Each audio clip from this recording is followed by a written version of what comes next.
new levies last week. Meanwhile, India's Prime Minister Modi, in his recent visit to China, may signal a potential pivot towards Beijing amid rising tensions with Washington. Ira Spitzer has more. President Trump took to Truth Social to claim that India offered to eliminate tariffs on U.S. goods entirely, just days after Washington doubled the duties on Indian imports to as high as 50%. That's expected to hit industries like textiles and jewelry hard. Indian Prime Minister Modi has just made his first trip to China in 7 years to attend the Shanghai Cooperation Organization Summit, fueling speculation that India may be recalibrating its strategic posture and potentially edging closer to Beijing in light of U.S. economic pressure. So far, New Delhi has not responded to Trump's claims, leaving it unclear whether this was a real offer and whether trade talks could resume. Ira Spitzer, San Francisco. Russia's President Vladimir Putin and Chinese counterpart Xi Jinping have signed over 20 bilateral agreements, including a major gas pipeline deal.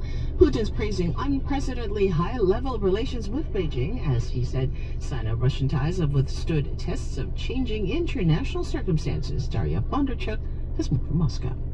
During bilateral negotiations, President Putin and President Xi signed over 20 agreements, including on the Power of Siberia 2 gas pipeline that would allow Russia's Gazprom pump as much as 50 billion cubic meters per year to China via Mongolia over the next 3 decades. No time was given for pipeline construction or for the start of deliveries, and financial details are still vague, though it's clear that Russia will be selling gas at lower prices than it does to Europe.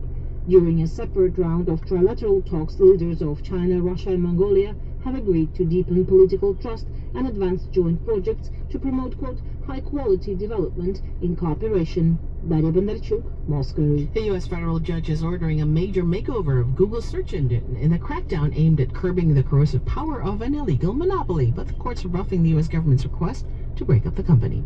The decision made by U.S. District Judge Amit Mehta in Washington, D.C. will likely ripple across the technological landscape at a time when the industry is being reshaped by AI breakthroughs. Mehta is trying to rein in Google by placing new restraints on some of the tactics the company deployed to drive traffic to its search engine and other services.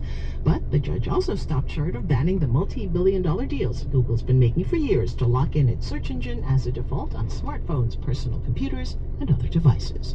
To market news, and U.S. markets reopened after the Labor Day weekend with a wrap of the action. Here's Ed Donahue. Wall Street started the day lower, but is still close to recently set records. The Dow Jones Industrial Average has already gained back losses from the opening bell. The NASDAQ Composite was down close to 1.5%. NVIDIA and other AI-connected companies have been some of the heaviest weights on the market. The overall stock market was feeling pressure from rising yields in the bond market. When bonds are paying more in interest, investors are less willing to pay high prices for stocks. The price